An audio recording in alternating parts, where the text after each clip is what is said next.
So for this next concept, it's quite simple, but quite effective. What we're going to be doing is just taking the third and seventh from our minor chords and playing them either third below, seventh above, or seventh below, third above. Allow me to explain. Here's a C minor 7 chord. C, E flat, G, B flat. If I was to take this root third, fifth, and seventh and only play the third and the seventh, I would be playing the E flat and the B flat.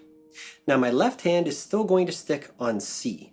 So I have two C's in my left hand and a third and a seventh in the right hand, or alternatively, a seventh and a third, the B flat below the E flat. So we get and as our two sounds available.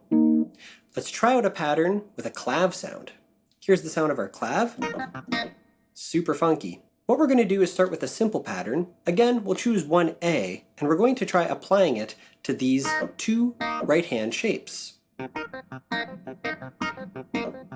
So the first time, I'm up here, E flat, B flat. The second two times, B flat, E flat, and again, B flat, E flat. Now I can change the left hand while keeping the right hand the same. Let's say the left hand goes down to A flat, or we can try F. We'll try both. Here's the F. Back to A flat. Simple, but effective. Now at the same time, if I'm choosing a chord progression like a minor 1 to a minor 4, C minor 7 to F minor 7, I can use the same concept on the F minor 7 that I did on the C minor 7. So that would sound in F like this.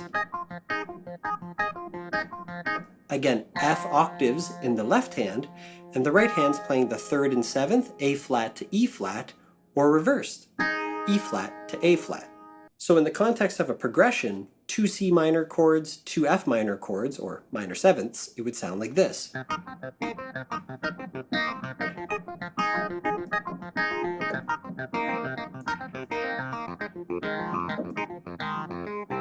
So you can go up to the F or down to the F. I did speed up a little bit intentionally as I did that to show you how it sounds at slower speeds and also a little bit faster.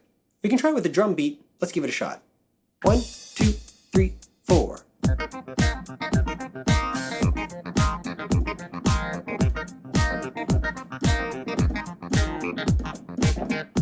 So a little variation at the end, just staying on that 7th and 3rd pattern on the F minor 7 chord.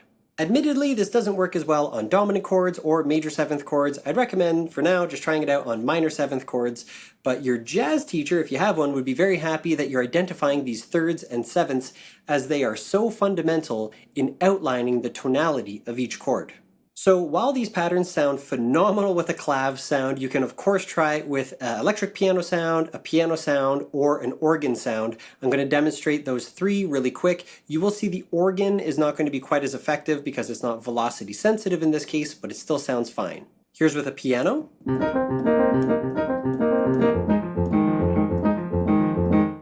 Next up with an electric piano.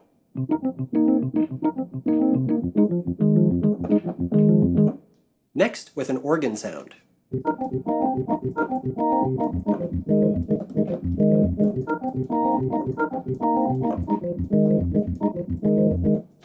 So you can see they all sound fine, but there's nothing that can beat the funkiness of that clav sound. If you don't have a keyboard with a clav sound, don't worry about it. Like I said, it works just fine with piano.